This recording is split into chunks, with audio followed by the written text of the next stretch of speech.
కోపం ఉండి మన బాడీ అనేది ఒక యంత్రం.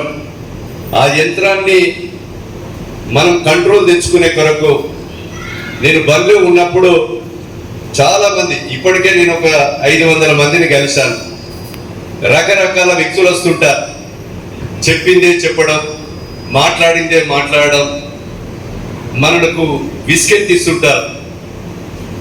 వాళ్ళని ఏమనద్దనుకుంటున్నాం తప్పు చేసిన వాడిని ఓపికతో చెప్తూ వచ్చినప్పుడు, ఇప్పుడు బలిస్తూ కూడా నేను ఒక 10 నిమిషాలు మెడిటేషన్ చేసుకుంటూ వచ్చాను. ఎందుకు మెడిటేషన్ చేసడం వల్ల మన బాడీ మళ్ళీ నార్మల్ స్టేజ్కి వస్తుంది.